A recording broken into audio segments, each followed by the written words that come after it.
बिस्मिल्लाहिर्रहमानिर्रहीम। अस्सलाम वालेकुम and welcome to learn with Taqdees. आज मैं बना रही हूँ 3 तरह के डिज़र्ट्स। सबसे पहले बनाऊँगी मैं गाजर खीर। इसके लिए इंग्रेडिएंट्स देख लेते हैं। गाजरें मैंने ली हैं 3 कप के करीब हैं।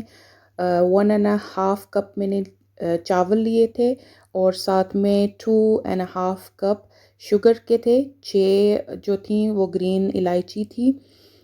2 टेबल स्पून मैंने बटर डाला था इसमें और 1 टेबल स्पून केवड़ा वाटर का था और 1 टेबल स्पून रोज़ वाटर मैंने लिया था।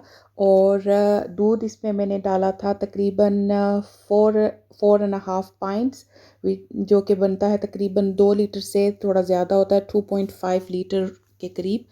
तो सबसे पहले मैं यहाँ जग में डाल रही हूँ चावलों को और इलायची जो मैंने रखी थी हरी इलायची, वो चावल और इलायची डालकर मैं इनको ग्राइंड कर लूँगी, दरदरा सा पीसूँगी, बिल्कुल पाउडर नहीं बनाऊँगी मैं इसका। और वो मैंने बना के रख लिया है। और पतीले में मैं 2 कप पानी डालूँगी और साथ में दूध डाल डाल दूँगी और थोड़ा सा उसको गर्म होने दूँगी और साथ में ही चावल जो कि पीस लिए हैं वो और गाजरें डाल के अच्छी तरह से, चावल डालते हुए अच्छी तरह से हिलाऊंगी ताकि वो गुठलियाँ ना बने उसकी, क्योंकि वो जब आप उनको पीसते हैं तो कुछ जो है वो उसका पाउडर निकलता है, कुछ का हो जाता है साथ में, तो वो गुठलियाँ बनने का खतरा होता है। तो साथ ही उसको अच्छे से हिला के मिक्स कर लेंगे पहले और फिर गाजरें भी शामिल करूँगी मैं उसके अंदर। और इसको थोड़ी देर के लिए मैं ढक के तो बॉईल आने तक वेट करूँगी इसका, कि इसको बॉईल आ जाए अच्छे से। ये देखिए गर्म हो गया है दूध। अब मैं इसमें शामिल करूँगी चावल और अच्छे से हिलाऊंगी साथ में ही।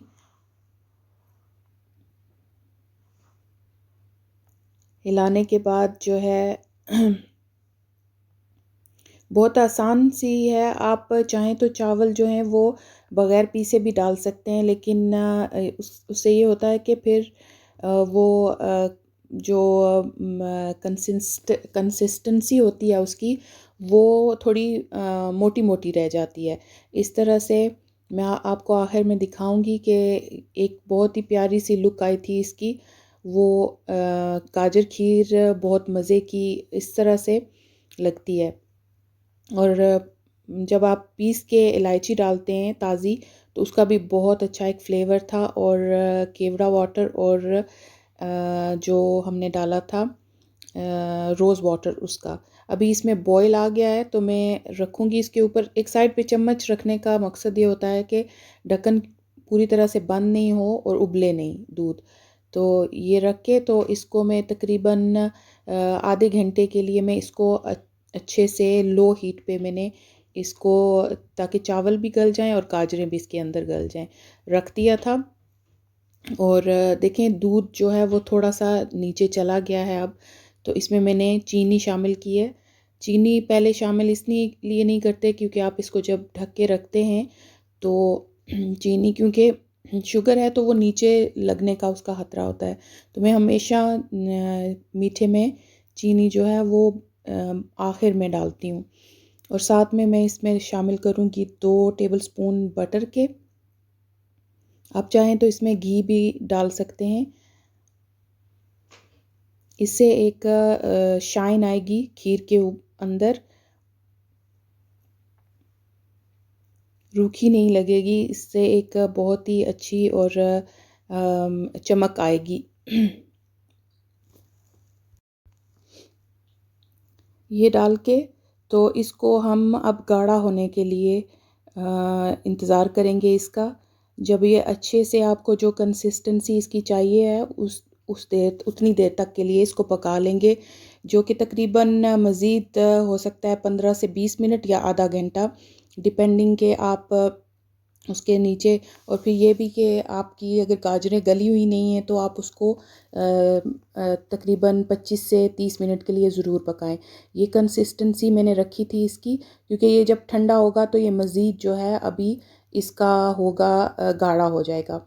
मैं अब इसमें शामिल करूँगी 1 टेबल स्पून केवड़ा वाटर बहुत ही जल्दी और आसान बनने वाली है। टाइम तो ज़ाहिर है जो इसका 1 घंटा, तकरीबन 1 घंटे से 1 घंटा 15 मिनट लगेंगे इसको तैयार होने में, वो तो लगेगा, लेकिन बहुत मज़े की और बहुत ही अच्छी खुशबू भी थी इसकी।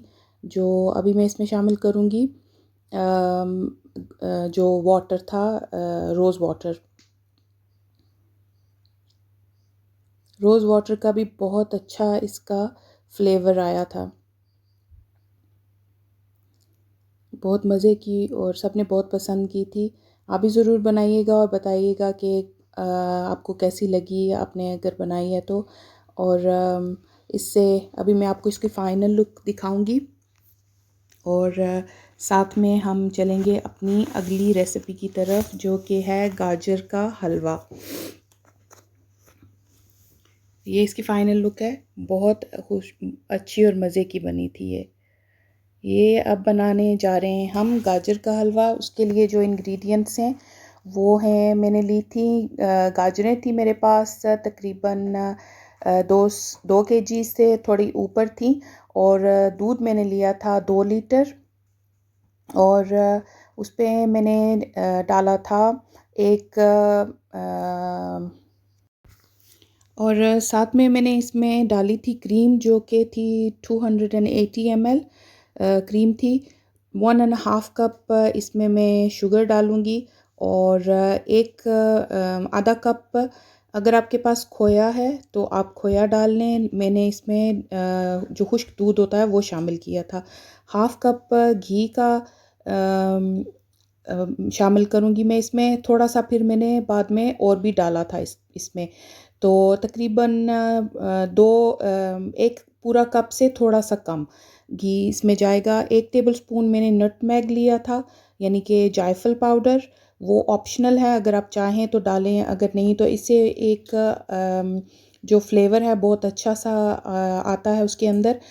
लेकिन ऑप्शनल है, अगर आप चाहें तो डालें, अगर आपको पसंद नहीं है तो इसको आप स्किप कर सकते हैं। 2 टीस्पून जो थी वो मैंने इलायची पाउडर की डाली थी। और ड्राई फ्रूट्स जो हैं वो आप अपनी पसंद के तैयार होने के बाद कोई से भी डाल सकते हैं। सबसे पहले ज़ाहिर आपको ग्रेट करनी पड़ेंगी गाजरें। मैंने ग्रेट कर ली थी धो के।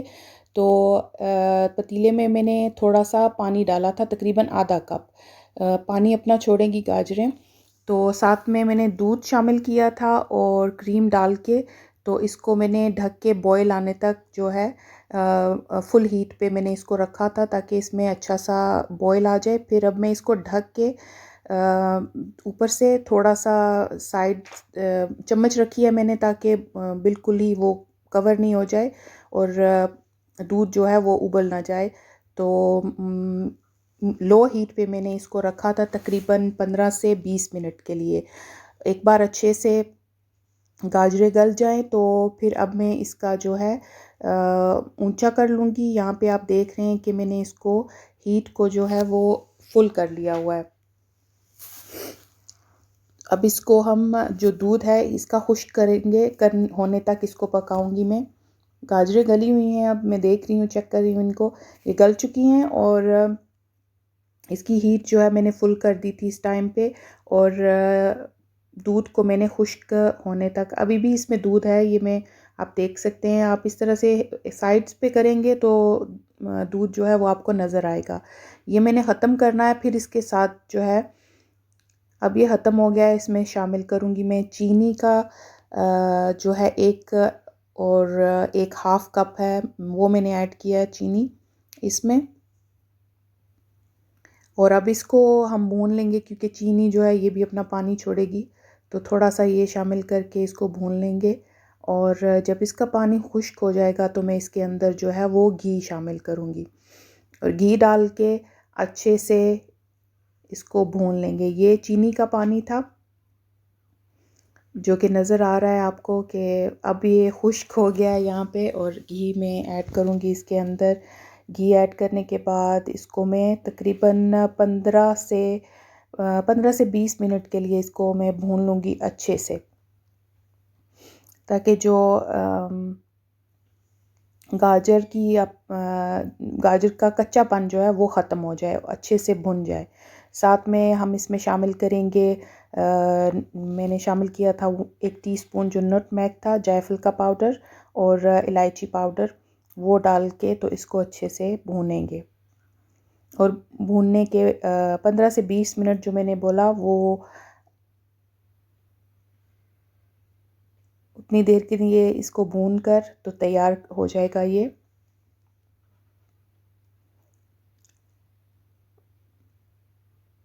जब घी जो है वो आपको, मैंने ज़्यादा नहीं डाला है, कुछ लोगों को अगर किसी को ज़्यादा पसंद है कि वो नज़र आए घी इसमें, तो फिर आप अपनी पसंद से उसमें इसमें ज़्यादा भी कर सकते हैं घी का इस्तेमाल। लेकिन मैं ज़्यादा पसंद नहीं करती हूँ, तो इसलिए बिल्कुल थोड़ा थोड़ा था, नज़र आ रहा था जब भून चुका था ये, तो गाजरों ने घी को छोड़ दिया था ये, तब जाके मैंने इसमें शामिल किया है मिल्क पाउडर, जो कि था हाफ़ कप। इस टाइम पे जब मैंने मिल्क पाउडर शामिल किया है, यहाँ पे आप अगर खोया शामिल करना चाहें तो इस टाइम पे आप खोया डाल सकते हैं इसमें, दूध पाउडर की जगह पे। अब ये तैयार है, निकाल लूँगी मैं इसको, और थोड़े से पिस्ता बादाम जो क्रश किए हुए थे मैंने, वो उसके ऊपर डाले हैं। और बहुत ही मज़े की बनी थी ये भी, सब ने बहुत पसंद की थी गाजर का जो हलवा है इसको। और आप भी ज़रूर बनाइएगा, बताइएगा कि कैसा बना। बहुत ही अच्छी सी एक शाइन है इसमें भी, जो घी है वो उसमें बहुत ज़्यादा नहीं है, बिल्कुल हल्का सा थोड़ा सा घी है। आई होप आपको ये रेसिपी भी पसंद आएगी। शेयर कीजिएगा अपने फ्रेंड्स और फैमिली के साथ, और पसंद आए तो लाइक ज़रूर कीजिएगा। और इसके साथ ही हम चलेंगे अब अपनी अगली रेसिपी की तरफ, जो कि है गाजर का केक, कैरेट केक।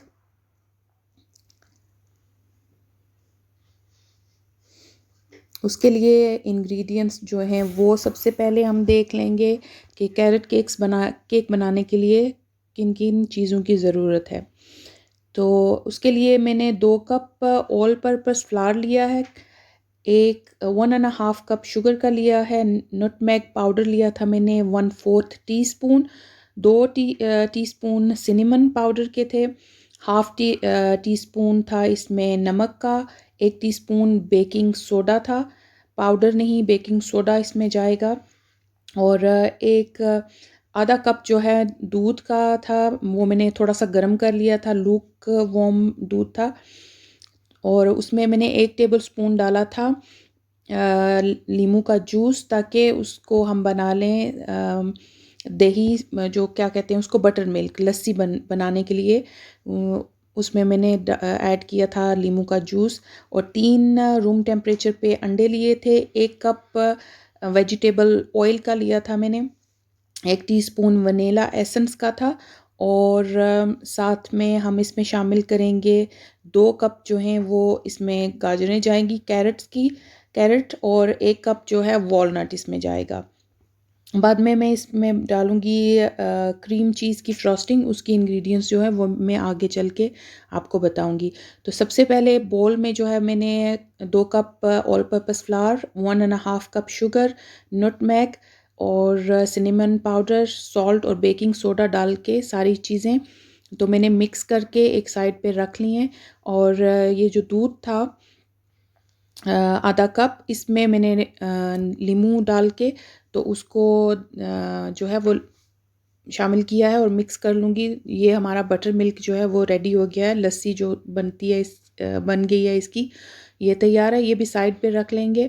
और एक और बोल में 3 अंडे जो हैं वो डाल लूँगी मैं तोड़ के, और इनको थोड़ा सा बीट करूँगी बीटर की मदद से। आप मैंने इलेक्ट्रिक बीटर जो है वो यूज़ किया है, आप हाथ वाला जो मिक्सर होता है उससे भी मिक्स कर सकते हैं इसको, कोई ज़्यादा इसको थिक करने की ज़रूरत नहीं होती है। तो इसको आप हाथों की मदद से भी कर सकते हैं। थोड़ा सा मिक्स करके साथ में इसमें हम शामिल करेंगे, इसमें डालूँगी तेल जो है 1 कप, वो शामिल करेंगे, और जो बटर मिल्क है ये भी डाल के तो इसको थोड़ा सा मिक्स करूँगी। मिक्स करने के बाद जो है इसमें हम अपना जो हमारा ये ड्राई इंग्रेडिएंट्स थे ये शामिल करेंगे इसमें। 1 टीस्पून इसमें वनीला एसेंस का डाल के थोड़ी देर के लिए इसको मिक्स करेंगे। मिक्स करते हुए थोड़ी सी वीडियो जो है वो मूव हो रही है, क्योंकि साथ ही होता है रिकॉर्डिंग के लिए रखा होता है फ़ोन, तो इस वजह से थोड़ी सी उसमें है, ऐसे लग रहा है जैसे कोई ज़लज़ला सा आ रहा है छोटा छोटा। ये मिक्स कर लेंगे अच्छे से। और आप इसके अंदर जो है इसको भी कुछ ज़्यादा नहीं मिक्स करना है, बस थोड़ा सा हल्का सा इसको मिक्स कर लेंगे। थिक नहीं करना है हमने इसको, क्योंकि जब डालेंगे इसके अंदर हम आटा वगैरह, ऑल पर्पस फ्लावर जब डालेंगे, मिक्स करेंगे। ये भी आप हाथ की मदद से कर सकते हैं, स्पैचुला की मदद से। ज़रूरी नहीं है कि आप इसको मशीन से करें। मशीन से करने से आटा जो है वो उड़ता बहुत है, तो बेहतर ये होता है कि आप इसको अगर आप हाथ की मदद से ही मिक्स कर लें। कोई थिक तो करना नहीं होता है, ये अपने आप जब बाकी के खुश्क चीज़ें इसमें डालें तो वो थिक हो जाता है। आहिस्ता आहिस्ता करके थोड़ा थोड़ा जो है शामिल करेंगे इसमें, एक ही बार से वो फिर अच्छे से मिक्स नहीं होगा, गुठलियाँ बन जाएंगी उसके अंदर। तो स्पैचुला भी यूज़ करके थोड़ा सा मिक्स कर लूँगी मैं, ताकि इसका जो है वो आटा कम से कम उड़े। एक बार ये हो जाए तो फिर इसके अंदर डाल के कैरेट्स डालेंगे, और छोटे छोटे पीस करके जो एक हाफ़ कप था, 1 कप था वॉलनट्स का, वो भी शामिल करेंगे। और फिर उसको हम हाथ की मदद से ही, स्पैचुला की मदद से मैं मिक्स कर लूँगी।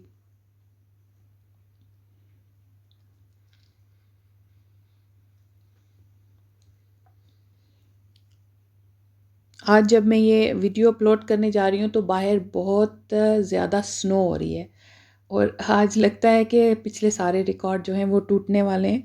बहुत तेज़ जो है हो रही है स्नो, और काफ़ी मेरे ख्याल से इंच इंच तो हो गई होगी इस मौसम में। जो है आज हमारे पास जो है केक जो है वो पड़ा हुआ है, हम इंशाल्लाह चाय के साथ दोपहर में वो खाने वाले हैं। दोपहर तो हो गई है, बस ये ख़त्म हो जाए तो फिर अपलोडिंग हो जाए तो फिर हम चाय बनाएंगे और केक खाएंगे बहुत मज़े का। ये भी बहुत अच्छा बना था और सबने बहुत पसंद किया था। इसमें जो सिनेमन का टेस्ट है वो बहुत मज़े का लगता है।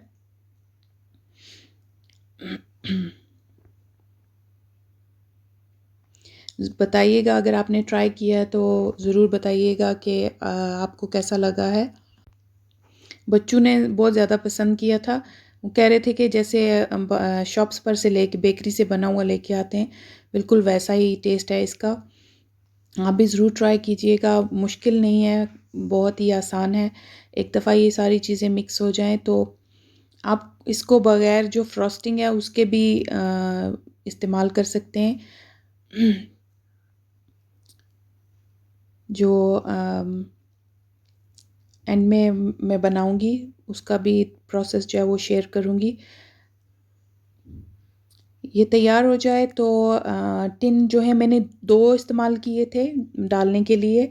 आप अगर आपके पास बड़ा वाला है या आप चाहते हैं कि एक ही टिन में बनाएं तो 8 इंच का टिन चाहिए होगा आपको।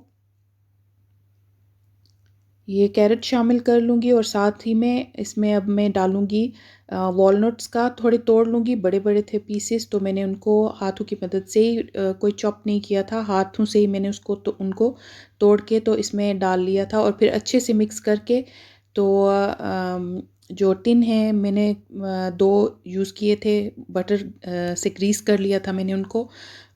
उनका जो पैंदा है, बॉटम है उनका, वो निकल आता है बाहर। तो मैंने कोई ग्रीस प्रूफ पेपर नहीं लगाया था। अगर आप चाहें तो ग्रीस प्रूफ पेपर लगा सकते हैं, और साथ में ग्रीस कर लें थोड़ा सा बटर से या ऑयल से। और चाहें तो थोड़ा सा फ्लावर और सिनेमन जो पाउडर है वो मिक्स करके 1 टेबल स्पून फ्लावर का और थोड़ा सा सिनेमन पाउडर उसमें डाल के तो डस्टिंग कर लें, वो भी अच्छा फ्लेवर और टेस्ट देता है और आसानी से जो है वो निकल आते हैं टिन में से, केक बाहर निकल आता है। अब मैं हाफ हाफ चम्मच की मदद से डाल रही हूँ ताकि अच्छे से वो क्वांटिटी जो है वो बराबर की दोनों में जाए। अगर कोई ज़रा सा ऊपर नीचे भी हो जाता है तो कोई फ़र्क नहीं पड़ता है। आप उसको बाद में, क्योंकि वो राइस होगा तो ऊपर से वैसे भी आप उसको काटेंगे, तो उसका कोई ज़्यादा बड़ा इश्यू नहीं है। मेरे पास भी बड़ा टिन था लेकिन मैं 2 बनाना चाहती थी। तो मैंने इसलिए ये 2 वाले जो हैं वो इस्तेमाल किए थे। आप अगर एक में बनाएँगे तो कोशिश करें कि 8 इंच वाला हो, उसमें फिर अच्छा ये बनेगा बेकिंग जो ट्रे है। अब ये रेडी है ओवन में जाने के लिए और अब ये रेडी होके बाहर निकल आया है। तो इसको मैंने रखा था, प्री हीट किया था ओवन को मैंने 180 सेल्सियस पे, और 40 से 50 मिनट के लिए इसको आपने रखना है। 40 मिनट्स के बाद आप इसको चेक कर लें स्क्यूवर की मदद से कि इसमें वो अंदर से अगर निकले सब्सटेंस बाहर, तो फिर आप इसको 10 मिनट के लिए रख लें। मैंने पूरे 50 मिनट्स के लिए इसको रखा था। अब मैं ये चीज़ क्रीम चीज़ फ्रॉस्टिंग बना रही हूँ। इसमें 120 ग्राम मैंने लिया था, रूम टेम्परेचर पे बटर था जो कि मैंने अभी बीट किया है, जिसको इसको हल्का सा थोड़ा सा फ्लफ़ी सा करना है हमने बटर को। और 220 ग्राम जो है वो क्रीम चीज़ की मैंने ली थी, और 1 टेबलस्पून वनीला एसेंस का मैं इसमें डालूँगी, और 250 ग्राम आइसिंग शुगर जो है वो मैंने इसमें डाली थी। आप नॉर्मल भी ले सकते हैं, लेकिन वो थोड़ा-सा गलने में जो बारीक वाली चीनी होती है वो भी डाल सकते हैं, लेकिन वो ज़ाहिर है थोड़ा गलने में टाइम लेती है। तो बेहतर होता है कि आइसिंग जो शुगर है वो इसमें डाली जाए। मैं छान के डाल रही हूँ ये आइसिंग शुगर इसमें, आप इसको एज़ इट इज़ भी डाल सकते हैं, कोई इश्यू नहीं है। और इसको भी थोड़ा-सा मिक्स कर लूँगी स्पैचुला की मदद से, ताकि ज़्यादा उड़े नहीं ये भी हल्की बहुत होती है तो फिर उड़ती बहुत ज़्यादा है।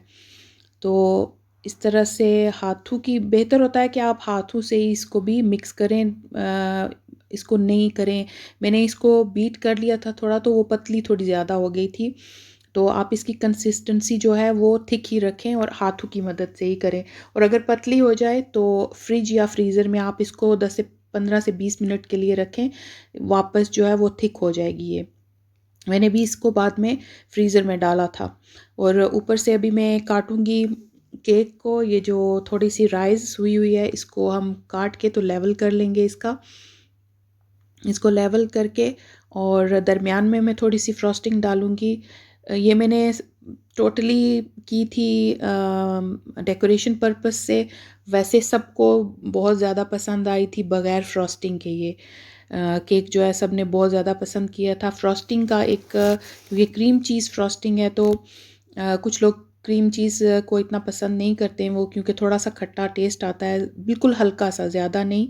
लेकिन ये भी ऑप्शनल है, अगर आप चाहें तो इसको डेकोरेट करें, और अगर नहीं आपको पसंद तो आप नहीं डालें इसको। और इसके अलावा आप इसको जो डबल क्रीम होती है वो भी व्हिप करके तो वो भी लगा सकते हैं इसके ऊपर। उससे भी एक अच्छा सा जो लुक आता है इसका। और क्रीम चीज़ जो है, क्रीम चीज़ नहीं, डबल क्रीम, वो उसका टेस्ट भी खट्टा नहीं होता है, तो अच्छा टेस्ट आएगा उसका।